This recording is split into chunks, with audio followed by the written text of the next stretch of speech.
আগের দিন বিয়ে বাড়ি গেছিলাম। বিয়ে বাড়ি থেকে আসার পর চুলটা যা হোক করে বিনুনি করে শুয়ে পড়েছিলাম। সকালবেলা এরকম অবস্থা হয়ে গেছে। যাই হোক, সেটা তো যত যেখানে যাও না কেন, কিন্তু সেলাইয়ের যেহেতু কাজ করি, একটার পর একটা কাজ এসেই থাকে, তো কাজে তো বসতেই হবে, তুমি চাও না চাও।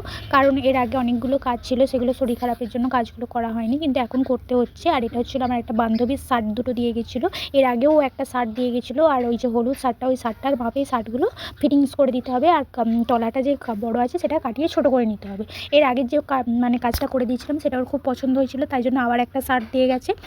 আর শার্টগুলো মানে এম সাইজের শার্ট হবে, তার থেকেও আবার ছোটো করায়। আমি জানি না কার শার্ট এগুলো, ওর একটা বান্ধবীর বলে তার শার্ট, কিন্তু শার্টগুলো একে তো ছোটো, তারপর আরও ছোটো করায়। এবার কিন্তু কী করব, আমাকে দিয়ে গেছে, করে দিতে হবে। প্লাস হচ্ছে ওর একটাই ডিমান্ড হচ্ছে যে তুমি যেরকম যে ওই যে বাঁকানো স্টাইলটা আছে, ছেলেদের শার্টের যে স্টাইলগুলো হয় বাঁকানো, সেই বাঁকানো স্টাইলেই আমাকে করে দিতে হবে, এটাই হচ্ছে ডিমান্ড। এর আগেরটা ওদেরকে করে দিয়েছি, সেইটা ওদের খুব পছন্দ হয়েছিল, তাই জন্য এই শার্টটাও আমাকে করে দিতে বলেছে। আর ও আমাকে বলেছিল যে টাইম একদিনের মধ্যে টাইম দেয়। ও আমাকে টাইম একদিন দেয়, কিন্তু নিয়ে যায় আর একদিন, এটাই ওর সমস্যা। মানে যদি বলে আজকে নিয়ে যাব, দুদিন পরে এসে নিয়ে যায়, এরকম একটু সমস্যা। আমার ভালোই হয়, আমি কাজগুলো রেডি করে রেখে দিই, কারণ যখন তখন ও চলে আসলে কাজগুলো রেডি করা হয়ে যায়। আর এদিকে কাটিং করার পর যে কাপড়টা বেঁচেছিলো, সেই কাপড়গুলো আমার এত টুকরো কাপড় জড়ো হয়েছে, ভাবছি দুটো বালিশ বানাবো। বালিশ বানানোর ভিডিওটাও তোমাদের সঙ্গে শেয়ার করব। যাই হোক, এরপর সেলাই মেশিনে যখনই সেলাই করতে যাই তখন দেখি ববিনের সুতো নেই, তাই জন্য ববিনের সুতোটা আমাকে জড়াতে হচ্ছিলো। সুতো জড়াতে জড়াতে গান হচ্ছিলো, যেহেতু একটু নেচে নিচ্ছিলাম, এই আর কি। তোমরা ওটা বেশি মাইন্ড করো না, কারণ হচ্ছে যে কোনো কাজ করার সময় গান চালিয়ে কাজ করলে কাজ ভালো হয়, বাবান বলেছে। কিন্তু আমিও দেখেছি কাজ করলে সত্যি করেই কিছু গান চালিয়ে কাজ করলে সেই কাজটা খুব ভালো হয়।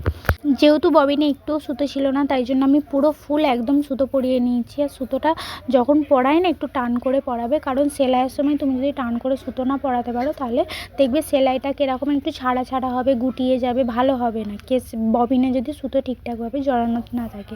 যাই হোক, শার্টের জন্য যেহেতু মানে সে একটু বেঁকানো স্টাইলটা আছে, তার জন্য আমাকে সাইডগুলোকে খুলতে হয়েছিল।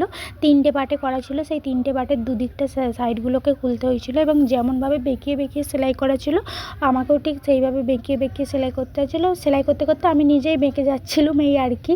মানে যেভাবে সেলাইটা করা আছে, ওরা মেশিনে সেলাই করে, মানে আলাদা রকম মেশিনে, কিন্তু আমার তো সেরকম কোনো মেশিন নেই, আমার নর্মাল মেশিন। আর এই চাপগুলোও আলাদা রকম হয়, কিন্তু আমার কাছে যেহেতু একটাই সেলাইয়ের চাপ ছিল, তাই জন্য আমাকে সেই চাপের মধ্যে দিয়েই ভালো কাজ করতে হবে, তাই জন্য সেই সব কিছু মাথায় রেখেই কাজ করা আর কি। এর আগের কাজটা আমি করতে করতে বিশাল মানে টেনশনে পড়ে গেছিলাম যে আদৌ করতে পারবো তো, যদি সোজা কাজটা মানে কাজটা যদি কোনো রকম বেঁকিয়ে সেলাই না হতো তাহলে কত ভালো হতো, কিন্তু যেহেতু বেঁকিয়ে সেলাই, তাই জন্য একটু সাবধানে করতে হয়, আবার পছন্দ হওয়ারও ব্যাপার আছে।